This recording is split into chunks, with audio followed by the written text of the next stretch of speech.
Nderuar drejtues e seancës, nderuar kolegë, në këtë sallë ka deputet që din ta lexojnë buxhetin dhe natyrisht e kuptojnë. Ka gjithashtu edhe deputet që nuk din ta lexojnë buxhetin, nuk e kuptojnë dhe heqin dorë, nuk e lexojnë fare. Ndërta më të pafajshmit janë ata që janë të zotë në një profesion tjetër dhe natyrisht e lënë më një anë këtë gjë, por ama të dyja palët kanë zhurmuar fort, kanë shtrëmbruar keq dhe kanë gënjur shumë. Veçanërisht dhe posaçërisht për të ardhurat pensionale që buxheti materializon. Buxheti mban premtimet e zgjedhjeve të fundit politike bëra në këtë vend. Natyrisht për këto të ardhura dhe këtë herë të paktën ka kthjellësi për 4 vitet që vijnë. Për çdo pensionist është e qartë çdo të ndodh. Po shpjegoje, po e bëj shumë të thjeshtë. Më keni parë këtu gjatë kohës opozitës, po edhe ca vitet pushtetit të flas me qindarka dhe disa qindra lek. Ndërkohë që më në fund po flas këtu me kartë monedha dhe me 1000 lek, siç ishte edhe kërkesa. Vitin e parë, pensioni i plot i pleqërisë rritet me 1800 lek. Janë këto dhe si ndryshojmë dot, dhe nuk e vazhdojmë dot lojën me të vjetra apo me të reja. Vitin e dytë, pensioni i plot i pleqërisë do të rritet me 3600 lek dhe janë këto bashkërisht. Vitin e tretë, pensioni rritet me 5400 lek dhe janë këto, po përsëri. Dhe vitin e katër, pensioni rritet në mënyrë të plot me 7200 lek dhe janë këto. Shikoni, është diferencë shumë e madhe nga qindarkat tek 1000 lekët. A mjaftojnë? Jo, nuk mjaftojnë, por në fund vitit të parë, një pensionist që ka një pension plot pleqërie do të marrë 21600 lek plus. Në fund vitit 2, 43200 lek plus. Në fund të vitit 3, 64800 lek plus. Dhe në fund të vitit 4, 86400 lek plus. Që do të thotë, është 2 herë, 3 herë, 4 herë, më shumë se sa bonusi i fundit të vitit. Pra, hiqeni dhe argumentin, por shpërndani bonusin e vitit. Kështu është edhe për pensionet e tjera. Do thoni ju, sepse ju dëgjoja pak më herët tu, që kështu kemi bërë edhe ne. Në fakt, ju nuk keni bërë kështu. Dhe kjo është tabela e rritjes pensioneve që nga viti 1997 e deri tani. Dhe po dua t'ja u lexoj për t'ju vënë para faktit. Në vitin 2006 për kundrejt vitin 2005 janë rritur pensionet me 860 lek. Në vitin 2007 për kundrejt vitit 2006 644 lek. Në vitin 2008 për kundrejt vitit 2007 814 lek. Në vitin 2009 kundrejt vitit 2008 1075 lek. Në vitin 2010 për kundrejt vitit 2009 679 lek. 2011 për kundrejt vitit 2010 567 lek. 2012 për kundrejt vitit 2011 826 lek dhe 2013 për kundrejt vitit 2012 900 lek. Kjo është e vërteta. Tani çfarë kam unë për pensione? Kthjellësia natyrisht që vjen s'pari mbi gjitha nga bonusi që do paguhet këtë fund viti. Së dyti, nga kjo rritje e të ardhurat pensionale që do të vijojë për vitin e ardhshëm. Së treti, nga indeksimi i pensioneve që është një politik tjetër dhe që është më vete. Së katërti dhe këtu ja kanë bërë me dije edhe Ministrit Financave dhe Ministrës Ekonomisë që për shkak se ekonomia po rritet me mbi 3.5% deri në 4% duhet fillojë të llogarisë qeveria bonusin sistematik të pensionit për vitin e ardhshëm. Dhe 2 propozimet fundit çdo teprit në buxhetin e shtetit duhet shkojë në fondin pensional e në krahun tjetër deficiti i skemës duhet të ngrijë në këtë nivel dhe çdo e ardhur shtesë në skemën e pensioneve duhet përdoret për politik pensionesh dhe asgjë më shumë. Ndërkohë, buxheti bën të njëjtën gjë edhe në krahun e pagave. Dua t'u kujtoj që 2025 është viti plot i parë që ka shtuar pagat me 450 milion euro. Paguhet deri në fund të këtij viti. Në sektorin publik dhe veçanërisht në shërbimet publike. Natyrisht vit 2026 ne bëjmë apo mbrojmë dhe shtojmë këto të ardhura në pagat e sektorit publik. Paga minimale shkon në 50.000 lek dhe jo për efekt llogaritjes fiskale, por duhet jetë reale, 50.000 lek. Mjekët, infermierët, teknikët, farmacistët, ju rritën rrogat nga 11.800 lek plus deri në 5.500 lek plus për infermierët. Kur ka qenë paga infermierëve ndonjëherë 92.500 lek? Mësuesve natyrisht ju rritet rroga me gati 36.000 lek në vit.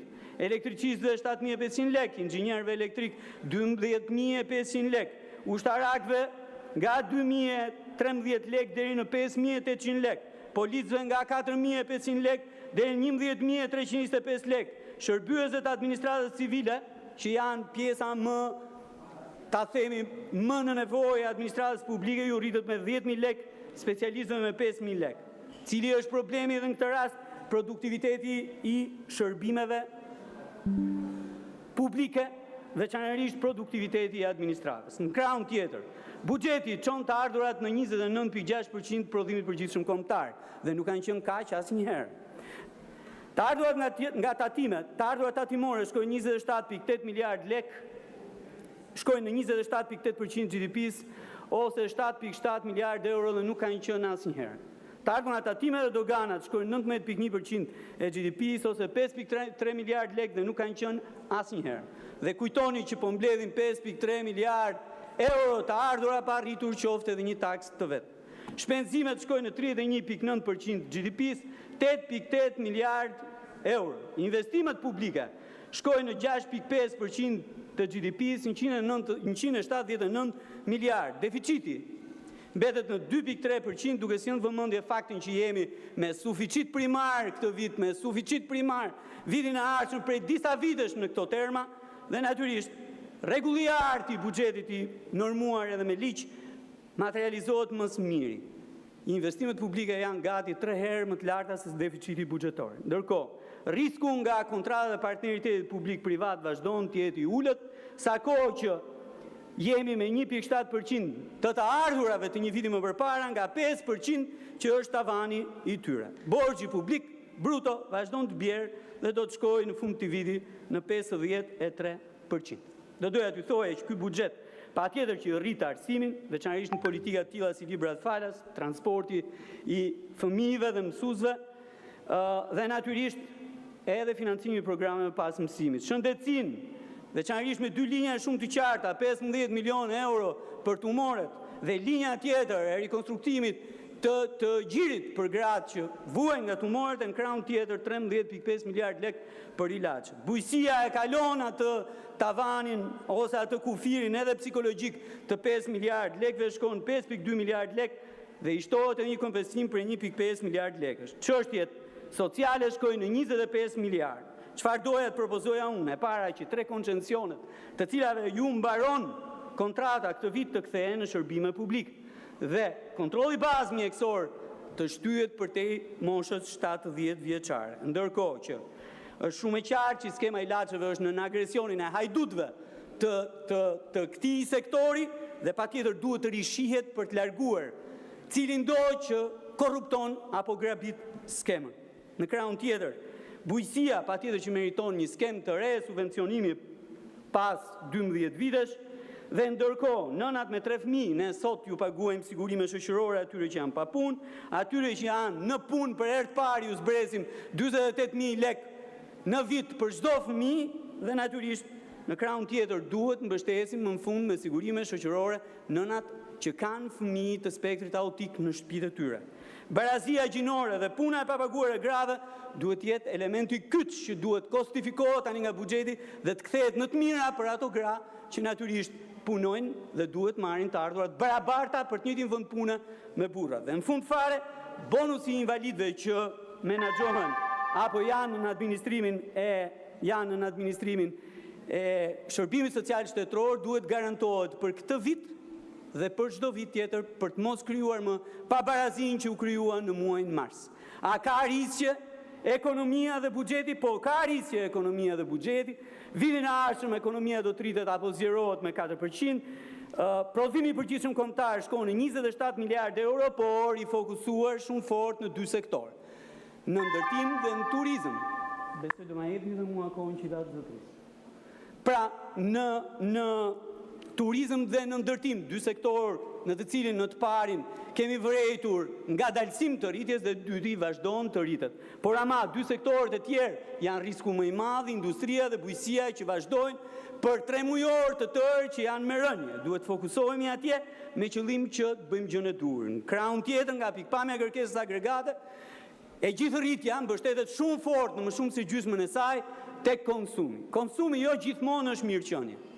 Pavarësisht se të ardhurat shtohen, konsumi nuk do të thotë që na bën më të mirë, apo na bën të ndjehemi më mirë. Kështu që është themelore kjo gjë, ashtu si që risku në buxhet vjen pikërisht nga mos realizimi i shpenzimeve buxhetore. Dhe këtu, zoti ministër, do doja ta përsërisja, nuk është problemi juaj, por është problemi gjithë qeverisë dhe kush nuk shpenzon paratë programuar në buxhetin e shtetit, pavarësisht në është ministër, është zënës ministër, është drejtor, është përgjegjës, është shefi një agjencie apo njësie zbatimit buxhetit dhe nuk përmbush këtë detyrim të shpenzoj paratë të grumbulluara dhe të programuara në buxhet, duhet të largohet.